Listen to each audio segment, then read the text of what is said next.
ABC One Television. ABC One Television. ABC One Television. Le leader en actualité.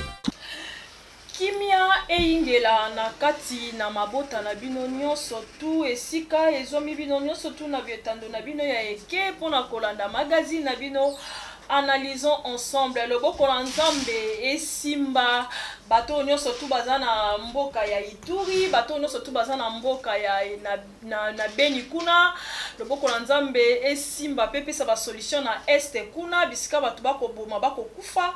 Le Bokola Nzambe et Simba bato baza kuna na kulu ikenge bisika esimbi kuna na Bwende na Bokato la kuna bisika vraiment oyo kimia eza penza te kuna koto oyo baimbo kamususu o na ngambo Zambie te baleki na kosimba territoire na biso ya koto Nzambe amona bino pe asimba bino awa na ABC1 tolobaka Yesu moto na yambo Yesu nde moto na liboso tolobaka toujours na kata émission na biso analysons ensemble le Bokola Nzambe esimba maman Chantal Bisika azali pe kimia ekota na kati ya Assemblée nationale parce que mbutu eza penda kuna lelo entre ba policier na ba député fallait ba siéger lelo mboka pena kimia esimba bisike ingeli bango kuna Nzambe azala na bango na émission na biso analysons ensemble Yesu moto na yambo Yesu nde moto na liboso lelo encore une fois na sepela ki kozongsa Yesu prophète Glody na klati ya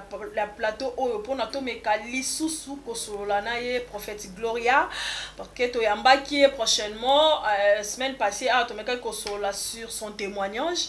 Il a parlé de son témoignage mais lorsque to linga ki penda to fungola moi Biblia prophète até ya biso mena meka ki kopona sujet moko qu'on parle de femme de nuit, mari de nuit, esprit wane utaka wapi ekotaka ndenge ni to komeka ko simba et puis ko éviter ango lolenge nini et bon Bible est-ce que à reconnaître vraiment réellement makambuana et puis to komeka ko simba bandoki bazwaka betwal na bato to bengaka betwal ndenge ni to kosimba okaka na kati na émission oyo to kosimba ba branche mususu o to kosolola kati na bonzambe na kolo. Jésus-Christ revient bientôt. Papa prophète Gloria Nzamba pambolo papa. Amen. Boni. Très bien Nzamba salango. La famille, l'église Nzamba salango, tout va bien. Tout va bien. Donc, comme la prière pour le peuple de Dieu va profiter. Ok. La prière va nous prier. Nzambe yo mokeli na nyoso to recommander moment na maboko na yo. Seigneur Dieu édifie les gens. Tika ke moto nyoso akoka message akongolama na ngolu na yo na mulimo na yo zala na biso nom de Jésus. Amen. Amen. Nzambe pambola bino bisika bozali moko la moko akoyamba message oyo tout je réfléchira lorsqu'on parle de l'agneau Noël mabongo efuka makombo na Nzambe matamata ba problème noko Yesu nde liboso prophète Glody lelo oyo batu bakomi tungisama mingi na esprit oyo tobengaka mari de nuit to femme de nuit ekotaka lolenge nini na kati na moto. Ok eza premièrement mutu afungolaka ba porte parce que mari de nous femme de nuit akoko tana vie na ote soko fungolela ke porte c'était plusieurs eza ba porte belé surtout la technologie de l'autre toza pena ba moyo font la porte c'est le quoi na téléphone. OK Par le film pornographique écoute isaka ba biloko wana zela papa tokende malembe olobi eza ba porte belé porte liboso ko uta wapi pour toi zala na pornographie porte mususu eza par la masturbation. OK. Masturbation, se faire plaisir toute seule. Et que tu peux le porte ya mari to femme de nuit. OK. Ils en apportent mususu eza ba pensée. Lorsque tu projettes tes pensées plus loin, par exemple un homme au moni film kwazo le kananzela ou loulier, ce qui n'est pas empêché parce que tu peux l'épouser. Lorsque au projeter penser na soki fiwana azala kindoki, azana grande croissance spirituelle à s'occuper quoi affecter à influencer comme femme de nuit na misusu pezali ona biloko lokola place ba Congo ba bengi kitwidi ba biloko wana mingi soko zalaki na kitwidi na yo na famille et que mobali bosali ba principe na bango te omona koko wana soki papa wana akomi kozongela yo na babutu ba misusu kutu ba femme de nuit na bango ba mari de nuit na bango comme makasi ba mona ngoti na moi azo tambola azo mona vraiment et puis ba réaction za na katsanzoto. Voilà, lelo oyo mokili to batu bako souffrir mingi sur le plan mari de nuit na femme de nuit parce que lelo oyo eza babiloko oyo na etonga na nzambe to na vie spiritualité ya muntu mona muntu ako vivre na kati ya lien wana ebengami mari de nuit to femme de nuit nde motuna nanga pede ezalaki ete mari de nuit wana to femme de nuit wana akotaka na kati na moto lolenge nini. En fait, en soit mari de nuit ou femme de nuit, parce que ça par rapport à Mobali na moi si, ezali en fait bango en soit ba posséder ka mutu te, ba yakande. OK. Parce que aza Mobali no ya butu. Mais ceux qui na lobby bien, ceux qui est matina ba niveau mo ba ko matina moi, pour ko misko Mobali no légalement na monde na ba. Ndenge nini ba yaka na vie ya mutu, na pesi ba babiloko na lobby par pornographie, ba film total aka. Lorsque zotala yango deuxièmement, ils ont un moyen de masturbation. Troisièmement, ils ont une pensée aux outils de la musique. Et puis, quatrièmement, ils ont le quoi na babiloko ils ont jeune garçon à draguer fille mon le kwazaki ndoki. Oyebite na nzela otambola ka na lemba peut-être ozole ko kuta na fille mo boza kitoko azana ba critères na yo sepelaka nango approcher yo ebaki tazandoki. Bo pesa ni numéro, bo fixer rendez-vous, bo sali o boko sala entre vous deux na relation na bino. Après ça, akomi koyela on a butu zomi tuna question. Ezaki mutu na linga ki touté. Et puis akomo comme femme de nuit ozomo na batu misusu kuta lotaka abota na butu. Bana ne bazolela. Ndeni ni papa otiki biso en fait babotina femme to mari de nuit wana yango batako wana ezalaka bon. Siko femme de nuit to mari de nuit wana forme na bango pour na mutu a sentir na kati na nzoto na mutu to l'esprit de quelqu'un vit na kati na mutu wana to l'esprit de mari de nuit femme de nuit vit dans le corps de quelqu'un et vivant ndenge nini pour mutu a comme ko sentir en physiquement ndenge utikolo babongo. Est-ce que il y a des signes oui, et faire remarquer que mutu a comme vraiment que se sentir qui est à bala na butu to aza possédé na esprit moko boye. OK. En fait, nazo pesa na pesa moi équilibre entre mibali na bashi parce que tolo la femme na mari de nuit. Na ki place bana mibali premièrement. Bana mibali okoto lala na butu. Tu te réveilles le matin, tu as en fait au bimisi ba biloko za ba mibali na katikati ya butu. Et ça ozomi tu na question eloko elinga ndenge nini. En fait deuxièmement, ndenge nini yaka lisusu na ba penser avant là au penser peut-être na film ko na Nicki Minaj to Beyoncé to Rihanna au penser na trop tant au penser na trop olali na butu okomo na biloko wana mais na lingi pe ko lobate ke à chaque fois biloko wana yaka ezaka ka ya femme de nuit to mari de nuit misusu yaka par rapport à médecine ceux qui lokolo za mwana mobali ça t'arrive tu n'es pas encore marié babilo kwa bongo salimaka mais mingi ce qui est comme répétitif donc par exemple le salemi lobe kune salemi et puis tu te sens fatigué olamu ki vraiment la tongo bino c'est comme si la zela mutu na mbeto babilo kwa ne fungwa makapi tangu na ba penser na yo avolala c'est pour cela il est important avant ko lala ko sambela pour babilo ko belé au fond la ba porte mususuté mais ba misusu ce ko comme trop légal c'est-à-dire mari de nuit wana vraiment to femme de nuit wana akoma ko ya na kibo na koloba na kibo moto na ndenge nini olala na mbetu yo moko omoni pena mutu afungoli porte akoti na kati ya chambre matili kola mbetu ki pena mbetu ekiti osati pena ezana mutu moko azali awa tout près na ngai et puis aye a forcer yo eloko moko quelque et puis ezate kolala ki ozomona ngo boyi donc on est comme ce qu'on a le quoi ndoto c'est la réalité qui se fait c'est la réalité donc et ça les milieux et puis tu es fatigué à chaque matin tu te sens fatigué t'es OK au travail qui non fatigué que au bimina mobali moko ba bengi femme to mari de nuit c'est un peu ça Mosali to ça na la période de la famille il y a un temps au passage qui n'attend mon koboé il y a notre sœur azaki soka lali na butu tant la muka au mona ba super ya mobali et kiti na se abande ko trouver un certain temps bande ko mona normal mais quand ayo kene na église ba ko ebise à Santa Ani nabi yé deux fois à Santa Rondé et lo mo etambola wana se ya mbetu na ba mouvement yo rasoka za na kata kolala eza lié na mobali ya butu ba balisa na butu ou bien eza lié na nini Et ça lié na mobali ya butu. Donc en fait, on sonde azali wana azana mobali ne moko ya butu ayaka ko coucher na ina butu. Mais eloko wana est plus dangereux pourquoi? Parce que mobali wana butu, ils sont aussi jaloux. OK. Yango zo mona plusieurs personnes bazat premièrement na problème en mariage. Mais ce qui pourquoi problème en mariage à chaque fois mobali oyo na lobi mobali normal akoya ko bala yo na ndaku avant bala yo to sali mo présentation des alakaka tant aye mari de nuit wana aza jaloux o sala nino sala tout pour abebi sango au mona mobala ki mako mo mituna qu'est-ce qui se passe deuxièmement au mona comme na solo mabe na nzoto ba misusu ba pesa bon solo mabe donc ba tu mibal na ndaku bo ba ko solo mabe te même mibali ba ko solo mabe troisièmement et c'est loko moko et les kaka ce qui est plus bizarre c'est quoi au koko tambola na nzela ozo coucher dans mobali vraiment ozo tambola na nzela na moito na 13h 12h 15h là maintenant c'est quelque chose wane komisko légal akomo ya tina moi azo bimana yo batebele ba na nga de quoi je parle et par la grâce de Dieu on va donner aussi la solution ici. Ok, voilà. À part dans le langue à se masturber, parce que se masturber, yomoko boye, que se faire plaisir, yomoko sans partenaire moko, les appels liés na esprit.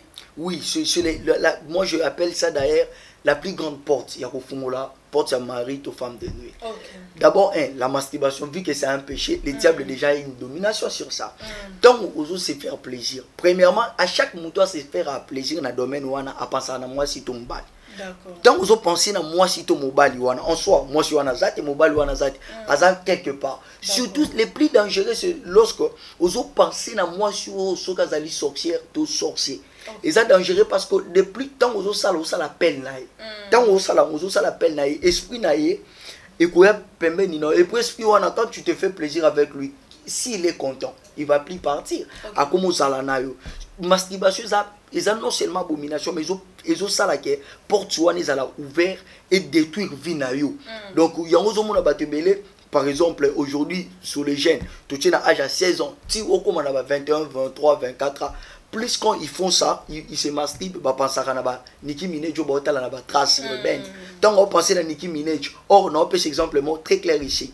Actuellement parlant, pour le monde avec Nicki Minaj, il a un démon qu'on appelle Rayman. Rayman, c'est un démon qui dirige l'industrie musicale des États-Unis. Maintenant, lorsque Nicki Minaj, aux pensez à Nicki Minaj, qu'est-ce qui s'est fait? C'est pas Nicki Minaj, mais vers eux. Porte ya Rayman zoya yango encore ya détruire vie na yo. Deuxièmement tu penses à Beyoncé. Beyoncé ça na démo ba benga kazaché. D'ailleurs pour nous informer ba Beyoncé le lois à DS a commis DS dans une église satanique aux États-Unis. Imagine toi maintenant tu te masturbes à la pensée de Beyoncé. Raisonner ko bengi na bengi DS. Or DS ça na tango zoya na vie na yo ça la ni azo détruire. Et puis tango ko ya jamais koko kende parce que yo boy té. Or kende kaka na principe spirituel na prière. Donc c'est un peu ça. Voilà, à part que c'est masturbé, à part que tu as un film à porno, à part Kinchudu, est-ce que les gens ont genre peu la sirène des eaux, il y a un peu de temps dans moto? Oui, la sirène des eaux, il y a sa forme, il y a mari ou femme de nuit. Oui, bon, au moment où la sirène des eaux, place une sirène des eaux à Koya, na kati na yo.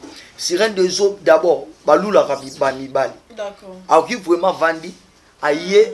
Place parce que non, par exemple, au moment où tu as Genèse chapitre 6, tant tu as Genèse chapitre 6, les fils de Dieu, ils ont vu beau, ou belle le fils des hommes, ils sont descendus sur la terre. Bah, il lingi bango place ba sirène ba outé zawana. Nazo pesa mo histoire pour ba ba place ni utaka. Ba uta na Genèse 6, ba bengi bango ba Nephilim. Ba Nephilim ezani, ezaki bato banda ko botama, ba botami na ba ange, na batu normal. Baboti batu wana bazaki na capacité ko se métamorphoser la kisi nini ko baluka kokoma mbisi akomi pe mutu ale tangu delija noé ezako ya nzamba bomi mokili po eloko bomaka mokili bato baloba lisumu wana ezalaka ndia ba Nephilim tangu nzamba bomi mokili ba sirène wana tellement bazalaki bato wana ba Nephilim bazaki na capacité ko koma mutu pe nyama to mutu pe mbisi basala ni bakota na mai donc bakoti na mai bazokota na mai bakoti na ba mer rouge ba mai nyonso tozana ko ta fleuve Congo yango mona na balobani na ba fleuve na mai ezana monde c'est que si eza sur na monde tant bakoti wana siko tango bango tellement bazalaki bana ba ange wana balulaka babasiti tango bango pe boya ba mona bato mokili ba mona olati kitoko tango olati kitoko ba ndalati kitoko akokoma mobali nanga qu'est-ce qu'il fait aye wana ndako melosko femme to mari de nuit surtout c'est plus dangereux avec eux pourquoi parce que et maintenant il tue comment sokozu mobile abomi abomi mobile ino pendake donc il était important d'avoir une délivrance dans ces domaines donc et kimisaka libala mabota et kimisaka susu oui allez-y et kimisi libala et kimisi ko bota et ko kipe ko bloquer vina na tous les domaines na tous et puis elembisaka vie de prière au lemba vie de prière tu peux pas imaginer parce que ce qu'on dit vie de prière ok yangolo ko liboso sala lembi so vie de prière les gens qui me suivent vont comprendre que bazala na vie de prière té bato wana bazana na vie de prière té tant au côté na vie de prière au monde comme la résistance maintenant là il devient plus méchant tant au monde comme la vie de prière il peut commencer à tuer les gens mais il faut que bazana perte parce que Jésus nous a donné la victoire. Comment éviter comment faire pour éviter cela? OK, premièrement ne te masturbe pas parce que c'est un péché. Deuxièmement ne regarde pas les films pornographiques. Troisièmement, et là comment que ce fungo la kanoko peut sa témoignage mon quoi passant. Je connais une sœur atikala azalaka chrétienne à Sambelaka atikala nanda kuna bango ti 0R. Na 0R boyebi na 0R na ba canal plus le lieu za ba danger. TV atali film moko X. Tant atali film X et fungole les portes. Yelo koni ne banda ko lekele tant otambola na moyi. Azoka permettez-moi les mots le kwazo bimana mobali. Tant azo le kwazo bimana mobali. C'est pas possible. Après ça, par la grâce de Dieu, à Zouakane délivrance. Na petit témoignage pour Moutou, à se situer dans le dossier, dans le cas où il y a. Donc, à part masturbation, à part télévision, à part dans la télévision, X film pornographique aux autres là. Et puis, deuxièmement, identité à Moutou Zolinga, au Babenga Molonga, nous proposant, proposante. Parce que Moutou, nous sommes autant mon mobilité dans Zali Moutou. Donc Moutou dans le sens normal. Et ça, le mobile, nous sommes lingé, Moutou, moi, si mon robot Koufa naï. Tango akeyo timbeli ka kufa akomo zongelo na butu yango il est important ya cause la paix spirituelle na vie donc c'est un peu ça mais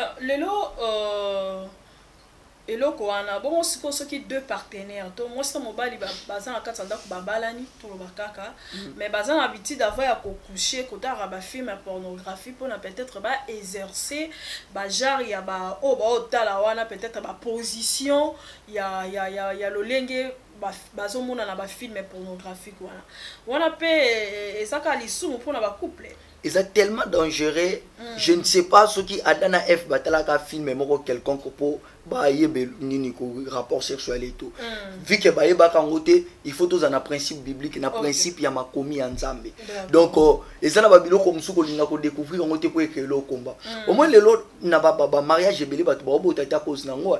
Mobala azui déplaisir ya moi sina e ka pamba bo. Anda ko linga yo ozape ka kitoko ndoza. Kuto boti na mwana te. Makomo dégager pourquoi parce que la canne film or le film pornographique et ça n'a pas cet exemple et ça banani va produire ce sont des occultistes un occultiste loko azo produire ango or azo produire ango or lingacha esprit moko ya na sima ya mabe po mema ona déviation elo et mema ona déviation makambo nzambe or loko no sezo mema na péché yebezo pesa diable domination likolo na yo na ko conseiller ba homme marié ba femme mariée bo éviter avant que ça couple botala ka ba film X ezo mema bino na déviation yango bo mona lelo bozo botate ba problème oko botape mwana bota mikizengi to mwana ngo aza vraiment aza normalité. Donc pourquoi parce que bozotala eza déconseillé kotala ngo parce que d'abord la Bible dit il faut pas voir la nudité ni de personne. Ce que yozota la nudité na bango po ebakisela yo nini en fait. Bon lelo ba jeune fille mususu azalaka akolala asoki azaye moko journée rôle qu'elle était sans qui a plaisir sexuel moko na mobile il faut qu'à passer rapport parce qu'il y a de genre de femmes comme ça ou peut-être au solana ba bingande na zabo faut vraiment kanala na mobile pour se sentir bien c'est un esprit c'est quel genre d'esprit ou eza ko utiliser et ça ce que moi j'appelle c'est quoi on a dimension dans impudicité parce que impudicité c'est au babengi immoralité sexuelle. Donc mutuana en fait il est possédé. Donc d'ailleurs tant azo bimana mibali nyoso ba bimane pe ba koma possédé. Pourquoi parce que azan esprit moko ezana katine ezo pousser ne loko nini. Donc ils ont poussé na lisum lisum nzamba linga ngote je répète bien le mot ils ont poussé na lisum comment fait-il na mariage il est conseillé Nabato Babalanga Nabalate, mais quand même en étant homme de Dieu, nous avons quand même quelques expériences nous toka place à bas.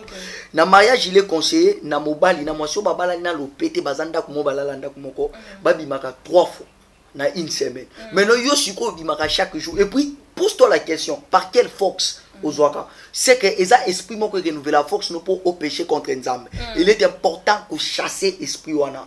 Donc c'est un peu ça. Maintenant tout que sur le plan biblique, tout côté ce qu'on a makambo sur le plan biblique. Bible ezo reconnaître ba femme de nuit wana to ba homme de nuit wana to les esprits impurs wana o ekotaka na kati na batu ndenge utikolo ba ke Jeunesse elobi est-ce que Bible reconnaître et puis Bible senga na ba chrétien to chrétien ni kosala selon la Bible. Bon, selon la Bible ce qui te tangi Bible de Genèse à Apocalypse. Beaucoup de monde a été qui place mentionner femme de nuit, mari de nuit. D'accord. Mais la Bible parle de sirène. Sirène les ani babi ba monstre marin. So tangi Esaïe zo prophétisé. Azoloba en Égypte, il y avait des monstres marins. Oh, marin, quand le tozolo ba makamoza, il y a ba marin et ça makamwa mai. Donc, na kat Égypte, ba monstre marin bazala qui l'histoire nous parle de pharaons comme pharaon Akhenaton, babilo ko belé bon, on les histoire et tout. Donc, ezolo ba monstre marin, on les a ba esprit o ba exista kana mai. Ba onde ba yaka ko kota pe ko posséder batu na nzoto po ba comme femme to mari de nuit. C'est un peu ça. Mais ce qui toquait par exemple chez les judaïsmes, naza judaïsme mais surtout que place on a petite connaissance on nazali on va comprendre ngai bango balobaka bazana mutumo démon mo babengaka Lilith. Lilith balobaka nini? Lilith lorsque une personne se masturbe, à se masturber ba super ne ko ya kanashe moi surtout mobali Lilith alokotaka ngo akangi mabota no to komi mwasi na yo yango omona bana oyo soki place ba juif bato bako se renseigner soki place ba juif baboti mwana soki babotaki mwana nazolo bana sampungi monde bana baloba na sampungi ba papa na bango bayaka balobi Lilith ozana domination likolo mwana ote parce que ba yebi conséquence nango mais dans monde domaine chrétien vraiment tout bazar au courant biloko anate. Voilà, il y a un frère qui m'appelait vers l'Afrique du Sud, il s'appelle il s'appelle Essele, Nico Essele. À l'andak émission, il m'a dit de te demander prochainement sur sali émission. Alors, Azan copine Nemoko va vivre na Guine. Marcella, je serai un peu courte par rapport à son explication. Va vivre na Guine, mais après metake mariage, mais ça l'a à réaliser vraiment promesse. Il y a un jour, à la Inabuto à l'Otindoto, la fille a été rendre visite. Nambo Kazalaka parce qu'il vient en Afrique du Sud. Nambo Kazalaka et tombe au solo là, bandi ko solo maman ko ba côté na chambre après avoir prendre l'alcool comme là, ba coucha à lobby Clara to coucher na moi chouana. Depuis nazala mutu boy normal na bima na basi na coucha na ba fille na coucha na moi sinenge na coucha qui na fiancé na bon je l'appelle fiancé parce que c'est comme ça parce qu'il a dit sa fiancée na coucha na fiancé na ngai lo lenge na coucher na ye na katikati na butu bongote.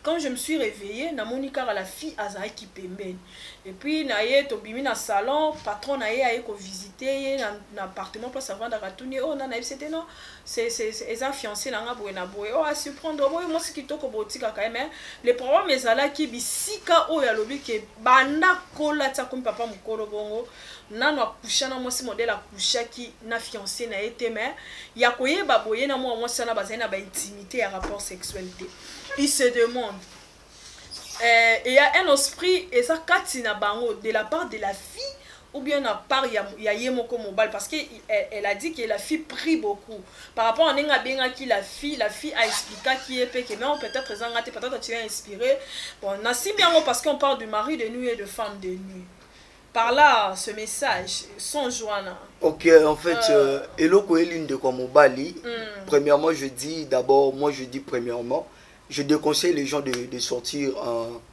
faire le rapport sexuel avant le mariage. C'est une déviation totale. Dieu n'est pas content. C'est-à-dire lorsque vous le faites, vous ouvrez d'abord ce que les gens oublie souvent, vous ouvrez les portes chez l'ennemi. Là, c'est ce que je peux dire. La chair est faible, la chair est faible, mais il faut continuer aussi. La Bible dit l'esprit est bien disposé. C'est-à-dire l'esprit peut donner la capacité. Pourquoi la chair est faible? Parce que tout le monde a morale. La chair est faible. Mais le jour que nous comprendrons que l'esprit est bien disposé, nous allons surmonter les épreuves. Ok, c'est un peu ça. Là, c'était juste une parenthèse qu'on a ouverte. Mais tout le monde sur l'un de qu'on a vu sur Mobali. En fait, on a encore le bâti. Ce qui, moi, si, a la capacité de satisfaire Mobali, tout le bâti. Mais ça qui pour te remettre le pour mon mari de nuit partout bah tu de plus en plus pour mon mari de nuit trop ata azala qui tozo bengai diable a kasabon a rapporte donc on a encore le bâti directement que ça qui non peut-être moi si on a surtout nous sommes dans un pays comme le Congo.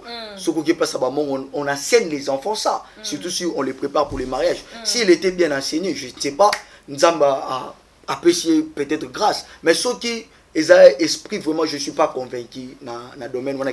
Non, le problème est que à l'autre ndoto ya kolota. Donc à l'autre ndoto. Eza ndoto à l'autre. Ah ok. Il y a une fille bazan na intimité, na passant nos rapports sexuels. Mais à l'autre est bon. Ok, Nazo, bon, j'ai maintenant bien compris la question parce que j'étais dans un candidat qui moi si n'a voyagé. Non, moi ça voyage. Voilà selon ndoto na ya l'autre. Bon, dans le cas il y a ndoto en fait. Faut te bélo comme le lot diable azo détruire ba via bateau azo so ba visage. Il y a bateau sur la biso on a butu. Au moins mutu mo lingaka bénir yo. Qu'est-ce que le diable fait?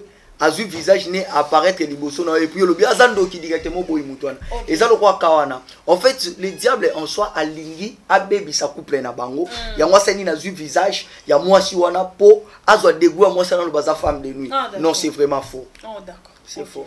Voilà, merci beaucoup. Le lot ko expliquer kindo ki le lenge nini. Kindo ki na kati na moto pour citer peut-être mais s'il y a déjà qu'on a cité. Kindo ki na kati ya moto zali initiation. Pour ça ndoki faut ba initier na kindoki.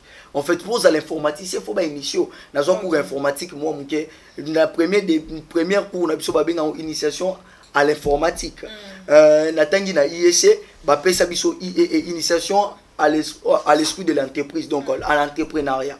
Pour osala ndoki faut ba initier yango mona ba initier ba tuna misuni misusu eza ba domaine ebele makila makambo ebele.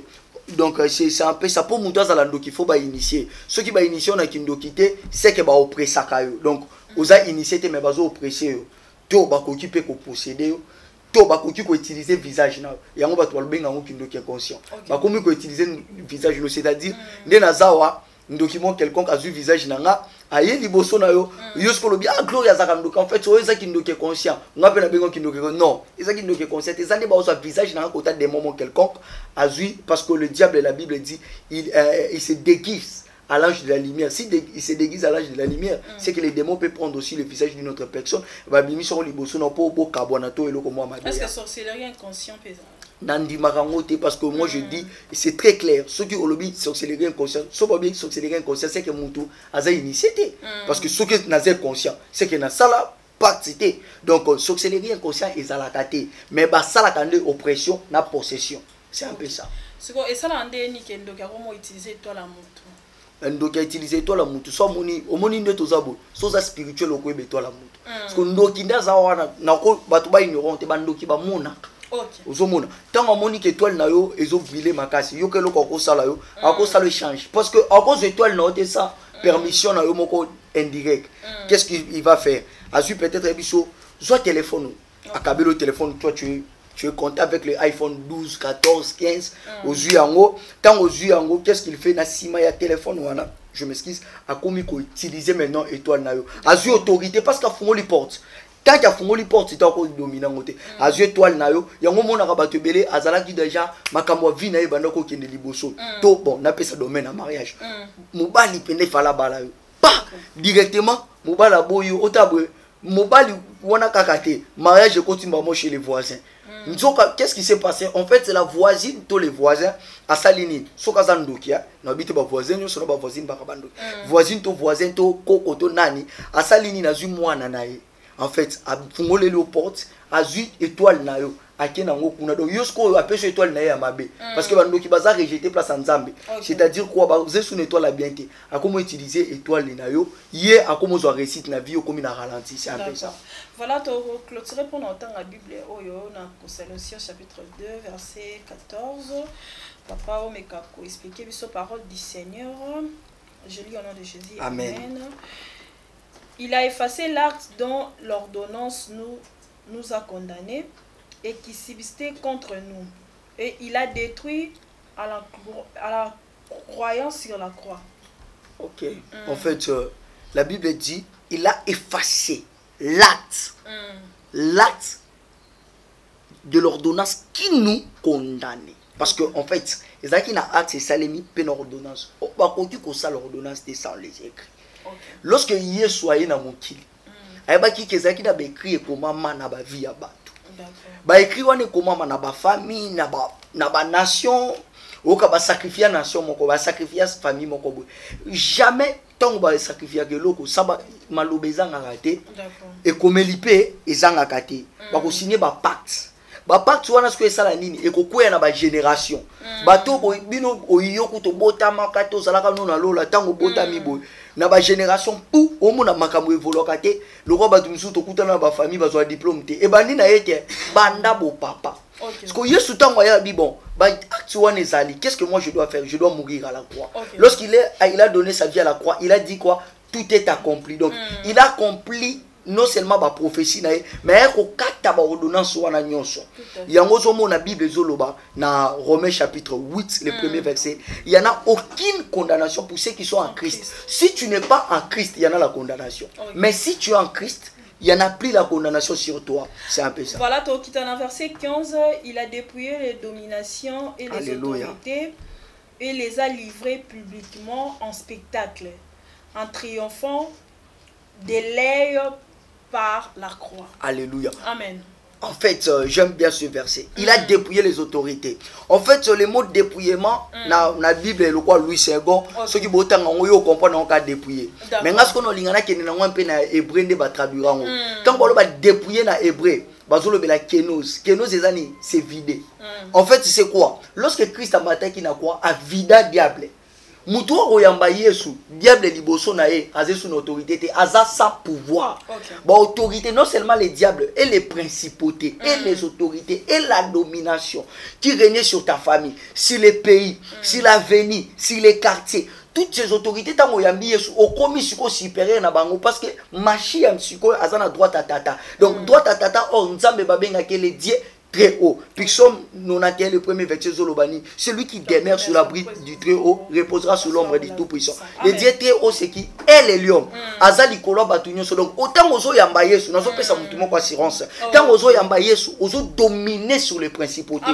Ozo dominer sur les autorités. Yango il est important ya ko yamba Yesu na bomo no sans Yesu vraiment mawa. Sans Yesu vraiment mawa. Merci beaucoup nzamba pambola bino bisike zwami bino. Londi mafuta nzamba simba yo apambola BM Kende Liboso, tu vas s'abonner massivement. Merci à Jonathan derrière cette caméra, derrière cette réalisation. Merci à toi Gilles d'Orange, Babi Potonné. Aujourd'hui, ma mandataire a sika ba passeport et kitati. Voilà, nzambe amona yo, pasteur, prophète Suksana Likambo oyo, ya ba pasteur parce que nangana simba yango mo mokepo moi mo bungi penza e koti na basai na nzambe komi kweyisama liboso na basi. Ça dit à quoi? En fait, je suis pas là pour défendre les pasteurs, mais non, tu équilibre. Voilà. Au moni lelo balobi ba pasteur ba ndolo poser ngana lina répondre à la question na komi kweyisama liboso na basi. En fait, le pasteur ba mi kweyisama liboso na basi te ba tanta ka bango. Mais je suis pas en train de encourager les pasteurs qui tombent. Qu'est-ce que je veux dire par là? Oy nakala ta ngana zokola na ebaki plus bana basi quand ils se maquillent. Bon, c'est on a méga pe bando le baté ton le maquillage. Tant on se maquiller peut-être c'est pour na weranson ah na luka weranson comme mobile nanga. Lelo tellement ba pasteur pe ba mi komisi ba star. Ba bosani ke baza ba sala nzambe ba mi komisi ba star. Tala ce que loko zo ya lelo. Moi c'est komi ko se maquiller na bureau. Aye na bureau pasteur pour akoise. Na kutana na film ozolo banini. Ce genre de pasteur na linga qui fort mais na yé vraiment photo bimaka kana. Ma pasteur en alliance. Il fi wana mutazo désirer. En fait, et puis nous avons le pasteur, il faut mettre des stratégies pour empêcher basi bakoisa. Le long na bureau ya pasteur il y a 21e siècle, tokoki okokozala jamais pasteur sa caméra cachée na kata bureau na. De deux, okoki kozala ba bureau le faut aller sous-souter na mur boya. Bureau pasteur il faut aller vitre. Ceux qui ozo solo la osala a traiter na musali na invité na yo ba tout libanda ba mono po soka linga se déshabiller ba mono libanda. Et puis il faut que tu as moi quelques sécurité protocole tant mutazo kota boye betation na soka la tima be ko benga na. Mais ba protocole on peut ba roko isamaka na ba sali yango tant ba komba ba protocole ba roko isamaka na ba sali ko ça que le maquillage eza mabe. Te na lobite eza mabe na bite maquillage eza mabe. Et là teli ya basi eza malamu te yango ndezoya devant ba pasteur pour ba la séduire. Eza mabe pété na lobite na encourager la teli mabe pété. Mais na lobini ni maquillage eza mabe te on peut se maquiller. Na lobini ni tant mutazo se maquiller na motivation ya mabe. Objectif na ye yango wana. Voilà, je pense que prochainement tu aussi vraiment sur le point habillement à l'église, le maquillage à l'église, basou qui n'a vu so basi comment une chrétienne. La place maquillage peut place maquillage et je pense demain. On s'est retrouvé à pourtant on a moni mosala nzamba simbi on a senti vraiment que il y a la parole au hasard pour ça il fallait s'expliquer parce que photo yé ba pour tout ça avec ça il faut kokanga moto tout ça to lobela en cas durant cette émission je pense que prochainement on nous signale déjà que to kata parce que ngonga et beti to kutano papa lobby hein nous avons sur le maquillage aussi malon mamba bashi wana poto okota na mamba maquillage un mot par rapport au peuple de Dieu. Moi, le peuple de Dieu, je vais vous dire une seule chose. Habituez-vous avec cette chaîne. Quand je dis habituez-vous, il faut s'abonner. Il faut s'abonner massivement parce que je suis sûr que tu es béni par ces messages. Et ça, message à Soukate. Prochainement, tu vas les sous sur la béni. Donc, habituez-vous. Il y a qu'à s'abonner. Deuxièmement, Soko yamba yesu ya solo. Na olo ba vantirte. Sachez l'ennemi n'a pas le pouvoir. Mais Soko zomo na ba attaque misu sezoya. Tu peux nous appeler avec ce numéro. On va te donner juste des directives. Comment tu vas prier. Plus 243 82 061 32 42. Plus 243 82 061 32 42. Que Dieu vous bénisse. Oui, que Dieu vous bénisse. Alléluia. Je pense qu'appelez-nous, appelez les prophètes Gloria, surtout sur le problème de mari de nuit et femme de nuit. Je voulais seulement soulever ce sujet parce qu'ils ont abattu belé. Bah bandai komi tungisama sur ce point naibi ke bato belé pétant balandi biso va comprendre pendant qu'il se retrouve dans cette situation le prophète est là la seule façon ya ko éviter mari de nous et femme de nuit c'est dans la prière prier sans cesse tout bon de la sans cesse Jésus revient bientôt on se retrouve prochainement soyez bénis.